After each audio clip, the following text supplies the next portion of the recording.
Good evening. You're listening to Kicking It. I'm Rob, your host, co-host of the Xtreme Movie Show. I have with me RDV, who's my guest at this time, and we are covering American Ninja 2, 1987, the sequel to the 1985 canon classic American Ninja, starring Michael Dudikoff. Good evening, Doctor. How are you?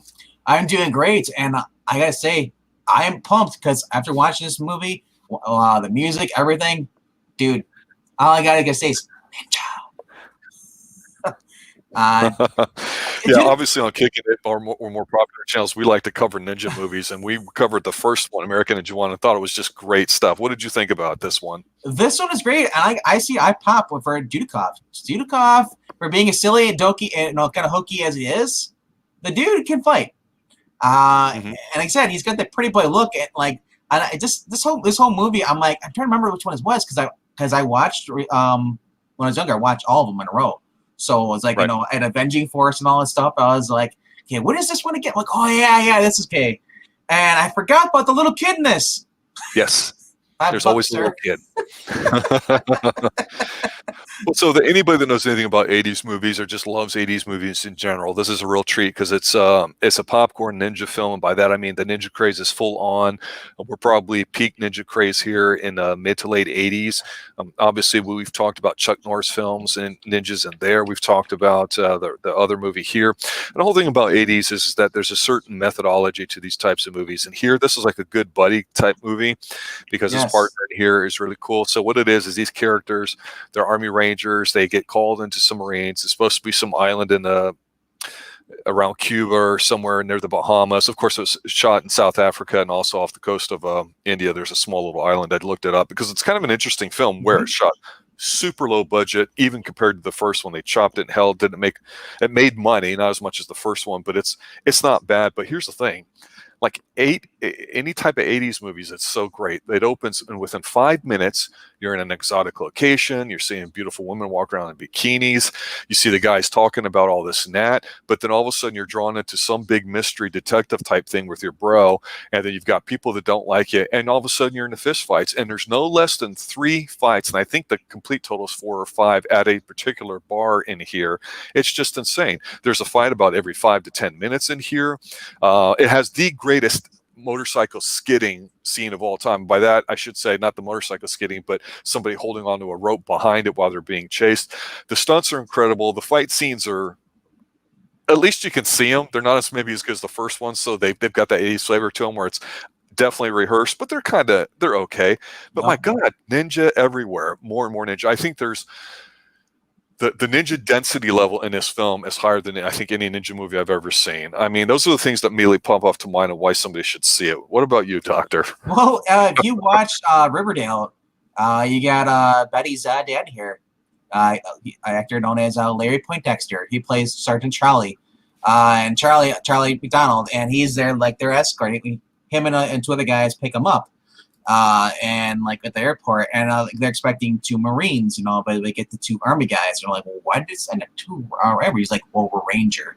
So they're gonna go, and they plan the whole thing where Marines, they like, we're better than Rangers. Rangers like, you guys are jokes, the whole thing like that, which is kind of real, and it's somewhat for people, if you know anybody who has military family, people have pride as far as what they're in, and also we're better than that. Navy's better than Air Force is better than the Army, whatever. Anyway, I love the fact that here we got, not only do we get Sergeant Joe Armstrong played by Michael Dudikoff, we get Sergeant Curtis Jackson, dude. If anything, he kind of, and I'm not sure, I don't know if he was ever called Action Jackson. It's another movie, but this dude, they give him proper screen time here, and he's just like a muscle powerhouse guy. He's like, imagine like the Big Show going against a bunch of ninjas. That's what you're getting with Jackson. This guy's the real deal. Steve James, the actor, he's legit action guy, martial artist, and they let him go shirtless the entire movie. It's fantastic. Oh, and I just popped. Like, they gave him the swords too. He's like, he's got the huge freaking like bayonets in his hands. So I'm thinking he's got the whole he's basically like almost like Rambo almost. He's got, when he comes in and they storm like the complex at the end. But he's got the grenade launcher. It's just like, oh my gosh. But yeah, and then we also got Mike Stone in here playing like the bad ninja. Yes. Yes. Yeah, he's a retired karate fighter, fight choreographer, stuntman, actor, author, and motivational speaker. He's only 77 years old. I looked it up. And he kind of got. I was wondering who that was because I'm like, he's noticeable because he's supposed to be like the head guy. And he's got all the flunky little ninjas going attacking everybody. He stayed up because his eye. And I'm not sure if he's just always had that or if that's an accident working on a set. But it's just he's got that one eye where it's almost kind of closed more than the other one. He's kind of like not as bad as Columbo, but I mean it's noticeable. Right. And I just say this, man. When it comes to fighting movies, we've been watching the Hong Kong stuff, like the 80s Hong Kong girls with guns. Yes. Yep. So with Zindy Khan and Michelle Yeoh.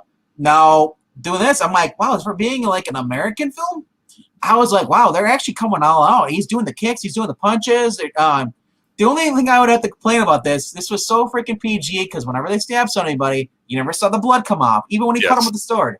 No, it wasn't until the end they started their painting on the swords. I was like, the violence is child friendly. It was, but man, the kicks, the high flying stuff, and not only this movie proved that Michael Dudikoff he's an awesome listener when it comes to women talking.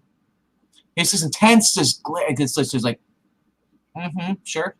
Mm-hmm. Yeah, he's got the golden boy California look to him. He was a model before he turned actor, and he learned all the stuff. And, I guess that a lot of people from the first film were involved in the second one, so there's definitely that good sense of continuity. And it did look like he got better. I think is what you're saying. Definitely, yeah. The guy he was supposed to be original role was supposed to be for Chuck Norris, but they got him out of Star Search pretty much in the mall.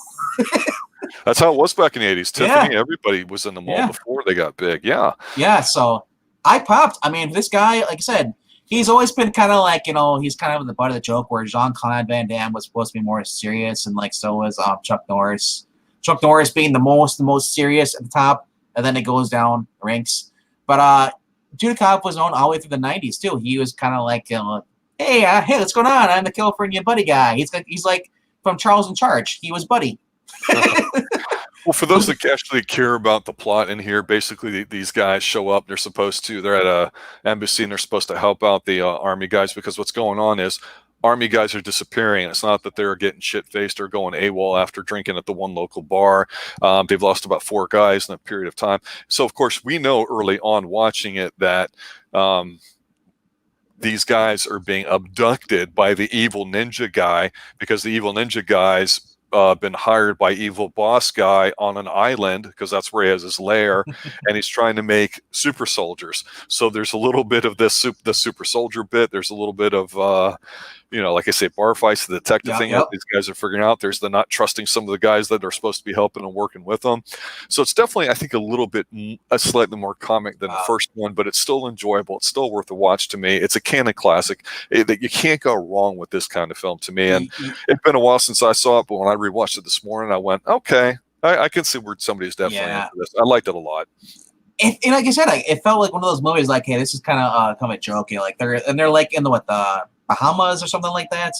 That's where it's supposed to be set. It's supposed to, yes. And then when the guys arrive there, I thought it was kind of weird. It's like they're all in like in the normal tourist clothes. Like they're trying to blend in. Like, but you're guarding an embassy. So why would you try to blend in? You're in an embassy. That was kind of hokey. I was like, this is the excuse, and like just them to mingle with everybody else.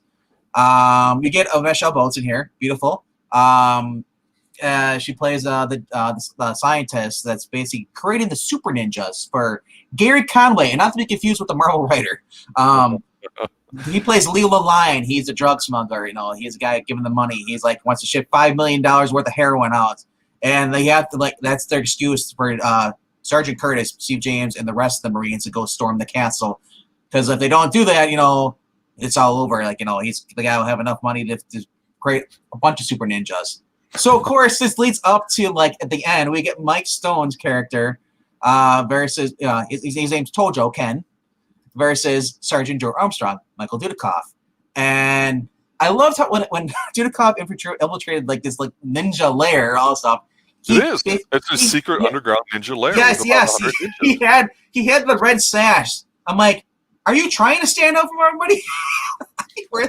Because I guess that's basically for Americans, because they feel Americans cannot follow who is who if you're under a mask. It's kind of like a James Bond movie because Yeah. they're like they're dressed as ninja infiltrating it, and of course you see the evil boss guy walking around with the evil ninja guy, and they're explaining the whole process to the drug guy, and you see like the containers, the human-sized containers on the side of the wall that they're walking past with people, and he's just saying, holy sci-fi. The Olympians, they will do this and do that, and I'm like, well, this is where Universal Soldier got their idea from.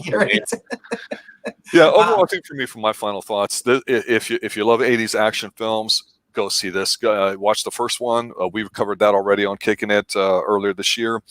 We did this one now. We're going to definitely be doing the third one, just like we covered the other Ninja series there too, that you'll find over on the Xtreme Movie Show too. That, and of course, that would be Revenge of the Ninja and Enter the Ninja with Shoko Sugi, what I would call the serious ninja films, as opposed to this one. Even though Dudikoff's great, and him and James have got great chemistry, that it's the funner, lighter of the ninja series there in the 80s, but no less important or fun or worth watching. Final thoughts for you, Doctor? Final thoughts, man. If you're not watching this movie, you need to be watching it. Checking out. That's what we have to say here on Kicking It. All right, for RDB, for myself, everybody involved here at the Xtreme Movie Show, thanks for listening, guys. Good night.